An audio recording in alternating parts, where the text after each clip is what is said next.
Hey guys, and welcome to today's episode. Today's episode is we're gonna go and talk about the blue spoilers for Zendikar Rising. The previous episode was covering white, and we're gonna do so for every color. So this is gonna be a long one, so stay tuned. Without further ado, let's start right into it. And first of all, just remind you, we're trying to get 1,000 subscribers here in Geeks and Jocks, and we really appreciate it if you like, comment, or share this video, and subscribe if you haven't done so yourself. So let's dive right into the video. First of all, we have Jawari Disruption. This card is a colorless and a blue.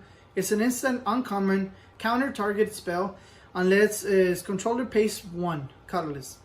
And it's also a double-sided land, so that taps for blue. I don't like this card very much because early game you do need the lands, and late game opponent is gonna have that one to pay. I like the flexibility, but I don't like the timing of the card. Anyways, so continue. Skyclef Treasure. It's a 4 colorless and a blue. It's a sorcery, uncommon. Look top X cards of your library, where X is 3 plus the number of creatures in your party. Just to remind you, the party consists of a cleric, a warrior, a rogue, and a wizard. And you can have only one of each to count towards your party count. Then put 3 cards among them on your hand, and then the rest on the bottom of your library in random order. To be realistic, you're probably gonna be only looking at 4 cards. Yeah, you get to draw 3, but I don't know. It's a little bit, sketchy. But it's so it doesn't say that it's has to be non-land or land or anything else. So worst case scenario, you look at the top 3, you get those 3. So, but at 5, I don't know. We might see some play, but I don't really do think so. So then we have Jace Mirror Mage. This is a Planeswalker. It's a colorless and 2 blue. A legendary Planeswalker Jace. It's a mythic. It has a kicker for 2 that says when Jace Mirror Mage enters the battlefield, if Jace was kicked, then create a token that is a copy of Jace Mirror Mage, except that it's non-legendary and it starts a loyalty of 1. +1, it has a scry 2, and 0 is draw a card, reveal it, and then remove number of loyalty counters equal to the card's converted mana cost. So, okay, let's stop here for 1 second. So basically, on the copy, any card that you draw with this that is not a 0-drop or a land, it's gonna kill the copy. I like the fact that you can use it right away, and you can get anything. The copy's gonna die. But I don't know, because if you make the copy, you just kicked it. Obviously, has to be ways to make this more playable or more viable. We have to wait and see how the players react to this card. But as at first glance, I don't like it that much. Then we have Seagate Restoration for 4 colorless and 3 blue. Draw cards equal to the number of cards in your hand +1. You have no maximum hand size for the rest of the game. It's also a mythic that is a double-sided land. And the other side is Seagate Reborn. And it enters the battlefield, you pay 3 life. And if you don't, it enters battlefield tap. And it's a land. So it's a tap land, basically. Maybe you want to spend those 3 life at the beginning to cast something else. And in late game, it's really good because you're allegedly supposed to be drawing all the cards. It is 7 CMC cost, maybe in a commander environment. The fact that you have no maximum hand size for the rest of the game, and it's like, and it doesn't have to remain in the field like other artifacts or lands that give you this. They have to be on the field. So it does give it to you for the rest of the game, so that's kind of nice. But this is what I meant when in the other card, when it was like at early game is not good and at late game is not that good. This card is at late game is kind of good, and at early game is just a land, so it's useful. Then we have Seagate Stormcaller. Then it's a colorless and a blue. It's a creature human wizard, so it plays through your party. It's a mythic. It has a kicker for 4 colorless and a blue. When it enters the battlefield, copy the next instant sorcery spell with converted mana cost 2 or less. Cast this turn. When you cast this, and if Gate's Stormcaller was kicked, copy that spell twice instead. You may choose new targets for those copies. I like it because early game, you still want to, like at turn 3 maybe, you cast this and then you cast something for 1. Maybe at turn 4 you cast something for 2. There's some neat spells, especially in Modern. There's some neat spells at 1 and at 2 CMC. So yeah, I like it. I don't think we're gonna use that kicker version of this card, where you kick it and then you copy the spell twice. The new spells, you get 3 spells. But in something like Storm, obviously this is gonna see a lot of play. Then we have Confounding Conundrum. For colorless and a blue, it's an enchantment. It's a rare. When it enters the battlefield, you draw a card. So it basically replaces itself. So it's good. It's a draw for 2 mana. Then whenever a land enters the battlefield under an opponent's control, if that player had another land enter the battlefield under their control this turn, they return a land they control to its owner's hand. So this is basically against Uro. Because, you know, play Uro, put another land. This will help you put him on check. You know, they not gonna be advancing in lands. For sure, Nisa is gonna Nisa Who Shakes the World is gonna go out of rotation pretty soon. But this is a good card to put those type of decks on check. Also, like Titan decks on Modern, and it's really great to have this type of cards at 2 CMC because it gives you an opportunity to play in other formats. Then we have Korlheim Chronicler. It's a 2 colorless and a blue. It's a Merfolk Wizard rare. It helps with the party mechanic. Whenever you cast a kick spell, draw a card and then discard a card. So it filters your hand. Then when it enters the battlefield, look at the top 5 cards of your library. You may reveal a card with a kicker ability from among them and put it in your hand and put the rest in the bottom of your library in order. So I don't think this card is that good. It does help you whenever you cast a kicker spell, but unless you build around it, this card is not that good. There are good cards with kicker abilities on them, so you know it might be not that hard to build around this card, but I don't know. I don't think it's gonna see a lot of play. Then we have Thieving Skydiver. For a colorless and a blue, it's a creature, Merfolk Rogue. It's a rare. It has kicker for X, but X cannot be 0. It has flying. Whenever it enters the battlefield, if it was kicked, gain control of target artifact with converted mana cost X or less. If that artifact is an equipment, attach it to Thieving Skydiver. So this is good card. It's a good card because you know it's flexible enough where you can steal something for a let's say 1 mana. You can steal a lot of artifacts, especially in Modern. You can steal a lot of good artifacts. In Commander, you can steal a lot of good artifacts if you have enough mana to pay for the kicker. So I really like this card. Then we go to Lulmage Domination for X and 3 blue. It's a sorcery, an uncommon. This spell costs 3 less to cast it if it targets a creature whose controller has 8 or more cards in the graveyard. Gain control of target creature with converted mana cost X. Okay, so this card is great for mill decks because they don't have a way to deal with like big threats, especially with they have a way to deal with like big threats, especially when the card cannot be like Fatal Push or something. It starts at 3, so it's good for mill decks. It's gonna be great in Standard. I think it's gonna see some play. We have seen cards that do similar effects to this being played, so I can see it being played. And so yeah, I think it's going to be played in Standard and some other formats.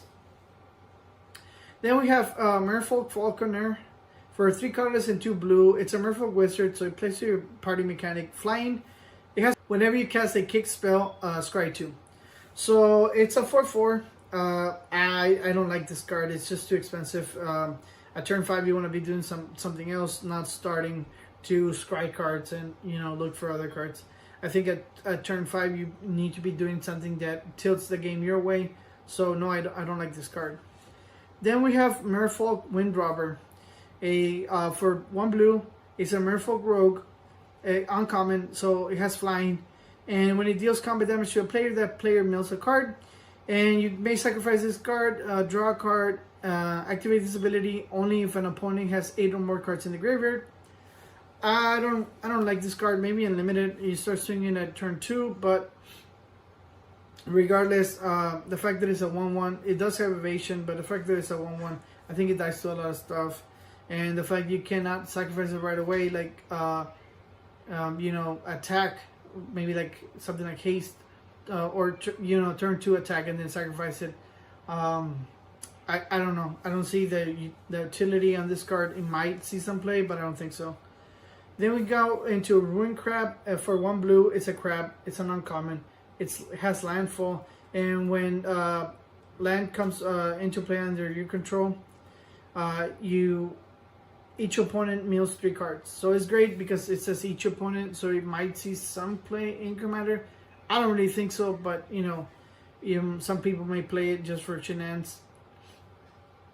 It has a 0/3, so it's a good chunk block. So I think it's gonna see some play in Historic and Standard, and it has seen play. Similar card has seen Hedron Crab has seen play in mill decks in Modern. So I see this card just having more.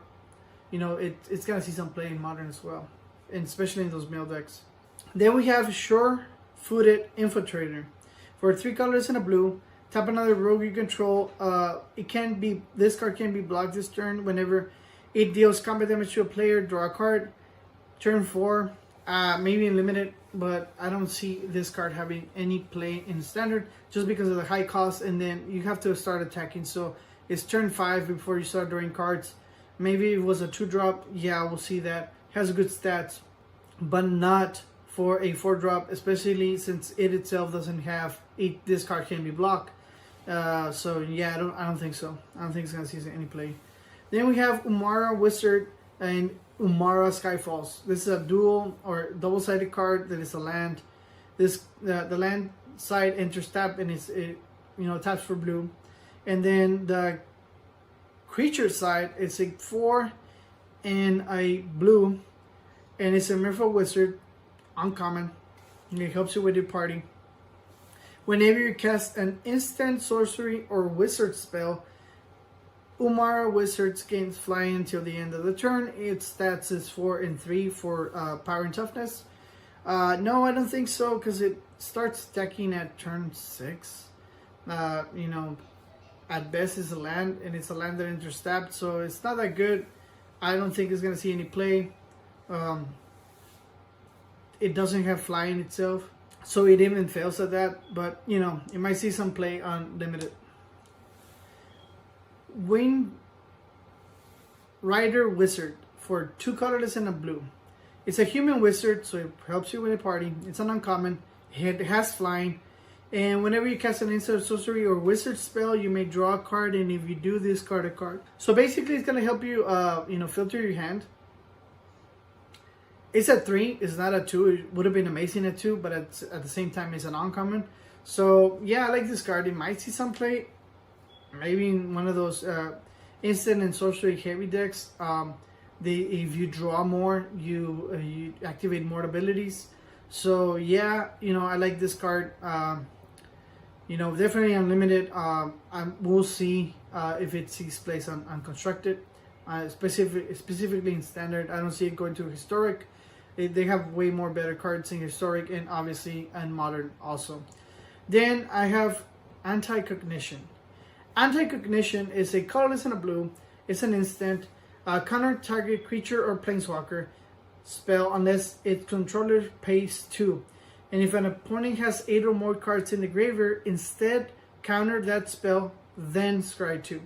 Okay. Oh, and the flavor of text is amazing. I think not. So Anti-Cognition, yeah, I like this. I like this card. It's like an essence scattered, but it also gives you the opportunity to go against the planeswalker. And if they're playing a curve, this card is just amazing because they won't have the 2 mana to pay for it.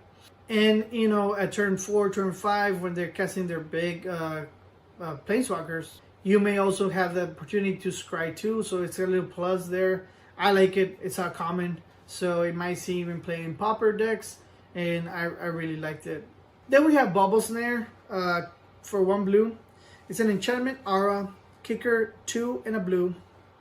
Enchant a creature, and whenever it enters the battlefield, if it was kicked, tap that creature, and creature that is enchanted doesn't untap and the controller's untap step. So basically, at 4 you can tap the creature and it doesn't untap, and if it's already tapped, it already attacked you, and your turn you just pay 1, and that is it. So you have ways to deal with a big threat. You obviously want to use it on a bigger threat that they have, and you can use it even for 1. So yeah, I like it.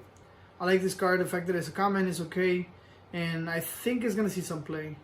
Definitely pacifism and other cards I haven't seen play in standard, so I think this card is gonna see some play. Then we have Cascade Seer for 3 colorless and a blue. When it enters the battlefield, scry X, where X is the number of creatures in your party. It itself is a wizard, so at least you're scrying for 1. It has a 3/3 for stats for power toughness, but I don't see this card being anything outside of limited. Reason being is that it only lets you scry and not scry and draw or do something else. So yeah, I don't think this card is gonna see any play in constructed. Then we have Cleric of Chill Depths for colorless and a blue. Whenever Cleric of Chill Depths blocks a creature, that creature doesn't untap until controller's next untap step. It has a power toughness of 1 and 3. So yeah, I think this card is gonna see some type of play.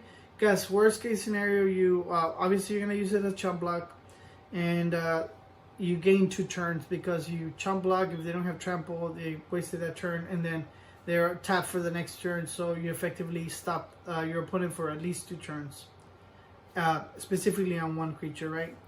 Then we have Cunning Gazer Mage for 2 colorless and a blue. It's a human wizard for kicker 2 and a blue. And whenever it enters the battlefield, if it was kicked, return it to 1 target creature to its opponent's hand. No, I don't like this card because it's only good if it gets kicked, and if it gets kicked, you're spending 6 mana to do so. So it doesn't have the stats right there. So it doesn't have like haste, like a return a creature and it has haste, or if it returned 1 creature and it was kicked, return all creatures. Then that would have been good, but I don't think this card is any good. I don't see it having any use outside, your limited format. Then Expedition Diviner. So it's a 3 colors and a blue. It's a Merfolk wizard with flying. As long as you control another wizard, this card has whenever the creature dies, draw a card. So you want to cast it for 4. You want to have another wizard, and then you want to have it to die. The stats are not there either. It's a 3 and a 2 for power and toughness. So I don't like this card because the fact that you want it to die and you have to have another card for it to have its effect. So I don't see this card being any good at all. And you're only going to draw a card, so. Then we have Field Research for 2 colorless and a blue. It's a sorcery, a common, kicker 2 and a blue. Draw 2 cards, and if its spell was kicked, draw 3 cards instead. It's a lot better cards. That's all I can say. Into the Royal, a colorless and a blue for kicker, colorless and blue. Return target non-land permanent to its owner hand, and if its spell was kicked, draw a card. So the fact that it's so flexible, it says non-land permanent. I like it, and the fact that you get to draw a card if it's get kicked, that means that at turn 4. You can return something big that they have and then draw a card, go into your turn because it's an instant, and then when they try to play it again, just counter that spell. So yeah, I think this card is good. It's a common, so I think you might see some play in some sideboards. Then we have Recent Riptide for 2 colorless and a blue. It's an elemental. Elementals are really hot right now. Whenever you cast a kick spell, Recent Riptide has a base power and toughness of 5 and 5 until the end of the turn, and if it doesn't, it still has a 0 and 5 toughness, power and toughness. Maybe because if you start casting kick spells, it actually goes into a 5/5 and it turns into a 4-turn clock. And if you did some damage before that, yeah, this is a maybe. I don't know. if you build it around it differently. The fact that it's an elemental, and elementals have a lot of stuff that synergize within, maybe. Then we have Seafloor Stalker for 2 colorless and a blue. It's a Merfolk Rogue that has a 4 colorless and a blue. It gets +1/+0 until the end of the turn. It can be blocked this turn. And ability costs 1 less for each creature in your party. Best case scenario is going to cost you 1 blue. The stats are not there. It's a 2 and 3 power and toughness. In realistic scenario, it itself is a rogue, so you're paying 3 and blue. I don't think so. I don't think this card is any good. It is a common though, but I don't think this card is any good because it requires you a lot of stuff just for it to be like playable. Then we have Shell Shield for a blue. It's an instant card. It's a common. It has a kicker for 1. Target creature you control gets +0/+3 until the end of the turn. And if that spell was kicked, that creature also gains Hexproof until the end of the turn. So this is kind of like Dive Down. And that card saw a lot of play. Effectively, you're going to be playing it for 2. But the fact that it's an instant, and you know, it's good. I think it's good. Then we have the last card with Sulaport, a Duelist. For a blue, it's a human rogue. It has flash. Whenever it enters the battlefield, up to 1 target creature gets -2/-0 until the end of the turn. Its controller mills 2 cards. Alright. Power and toughness 1 and 1. This could be a combat trick where your opponent just loses a semi-good creature that doesn't have a lot of toughness. And also, you know, the fact that it has flash, the fact that it's a mill spell, you know, the fact that it's a common, also plays for your party mechanic. So you might not be that. It might not be that bad. You know, effectively, maybe if it's a 2/2 and you block with this, it goes to a 0/2.